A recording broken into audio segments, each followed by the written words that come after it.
Okay, as I'm watching current events that are happening in Russia to Ukraine right now, I can't help but see a comparison with Russia and the U.S. and their negotiations, meaning Putin and Biden,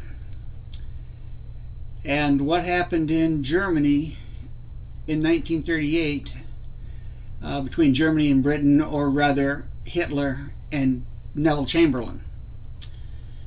In 1938, Chamberlain negotiated a peace for Europe, which was basically telling Hitler and Germany that, oh, you can take the Sudetenland, part of Czechoslovakia. And notice I referred to this as part of Czechoslovakia, not Britain. Now the French jumped right in after that and said, oh yes, Germany can have that if they'll just be peaceful. And Hitler said, this will be the last demand I make. In 1939, he took the Czech part of Czechoslovakia, leaving the Slovak Republic, who declared their independence, of course. And then he invaded Poland later in 1939. And we all know what happened from there. The world was embroiled in a war. And we need to learn from that history. What could we have done different that would have kept the world from not being in that war? And one of the things is presented strength. And strength wasn't presented in 1938-39. Weakness was displayed. Weakness was acted upon. Now we go to today, or not today, we jump to 2014. Obama and Biden are in the White House. And unlike 1938, where Britain was really the world leader, the U.S. is now the world leader. It was then, it is still today. But in 2014, Russian troops out of uniform infiltrated and invaded the Crimea. They seized the centers of government and basically seized by force Crimea, a small country that was really unable to defend itself very much. And nobody said much of anything. Oh, well, just don't do anything else.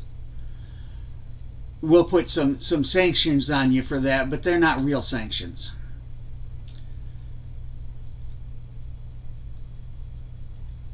Later in 2014, June, July, Russian troops, again out of uniform, masquerading as freedom fighters with a great deal of very sophisticated Russian military hardware. Not the kind of stuff you turn over to freedom fighters, but the stuff that takes extensively trained troops. The Russians didn't have as good a control as they thought they should have, because on July 17th of 2014, Malaysian Airlines Flight 17 was shot down by those freedom fighters. Now that brought a great deal of attention to that part of the world. And it's my opinion that it forced Putin into a position where he couldn't do anything, because everybody would have seen, and there was a lot of anger over that airliner being shot down. If Putin had tried his invasion, the world would have jumped very hard on him. And I don't mean with sanctions. There would have been a great deal of military response from the whole world. Before he could recover from this incident, because it took a long time for this to sort out, he had to watch the U.S. election for 2016. And contrary to what several people have said, the appearance is there that the Russians were very much trying to keep a particular candidate out of office.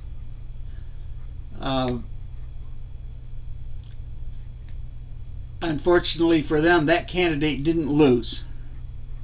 Their chosen candidate, one who they had dealings with through her husband, and then as Secretary of State, she lost. Donald Trump was elected president. He was a very strong president and made it known that their kind of shenanigans that they'd pulled in the past were not going to be allowed. There were sanctions put on them immediately. There was an oil pipeline that he was able to force a shutdown on to stop that economic power.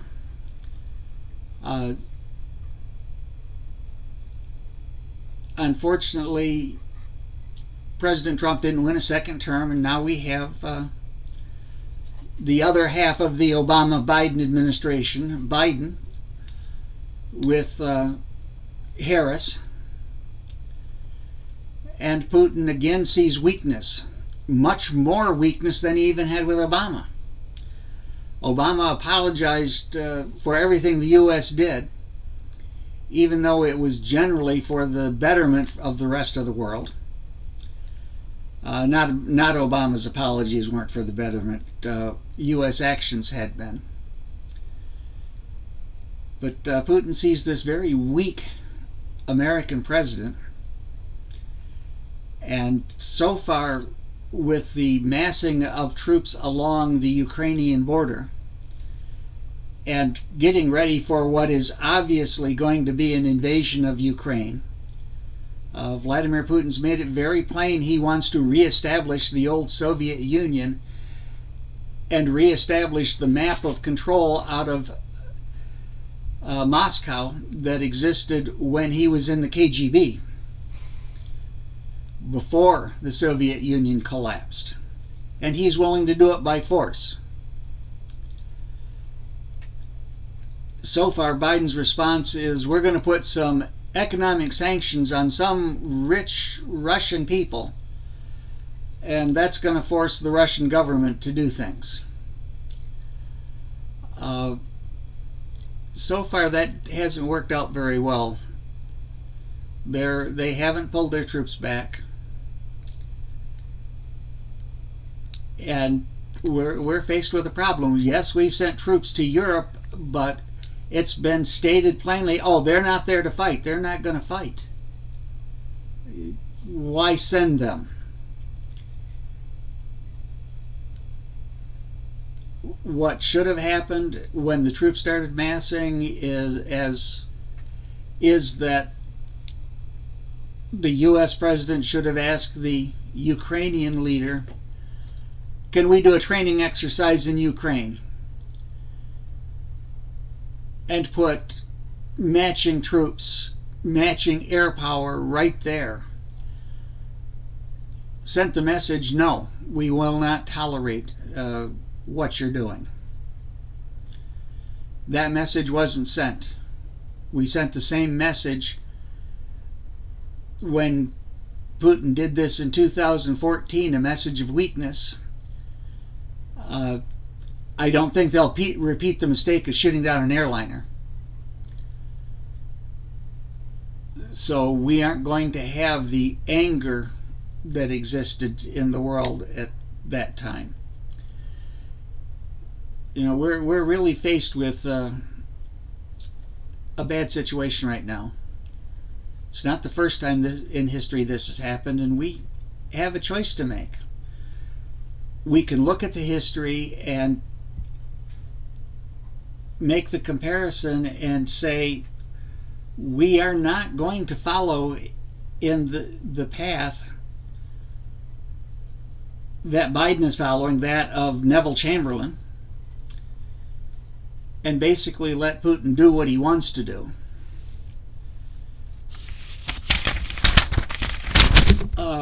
we can refuse to repeat history, and that's what we need to do. We can make it very clear to Vladimir Putin that we will not allow him to do whatever he wants. We will do whatever is necessary to stop him, to stop his expansion by force.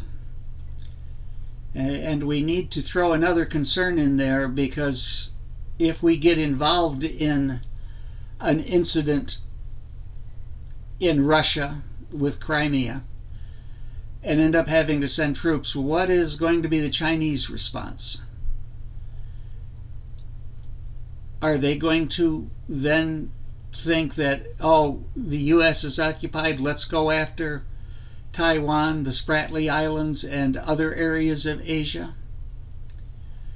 Maybe send more troops into North Korea to support whatever Korea wants to do? It's a concern. We could be looking at another world war, and that scares the hell out of me.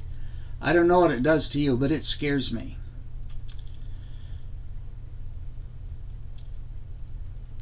We need to recognize the situation we're in. I'm going to look again at history, and many leaders have made the same statement. Nobody knows who said it first. The statement is, "Si vis pacem para bellum." If you want peace, prepare for war. Leaders that lived by this, they prepared for war. Their countries had peace. And that peace lasted as long as they were prepared to fight. They didn't want to fight, but they were prepared to, and the world knew it, and they didn't have to. Those that didn't live by that, they had another situation. They usually got their countries embroiled in war, and in a couple instances, the whole world. We don't want that. We need to prepare to fight so that we don't ever have to fight again. Thank you for listening to my ramblings. This is all my opinion, nobody else's. If you like what I have to say, please click on that like button. Tell YouTube you like it, so maybe they'll share it with more people.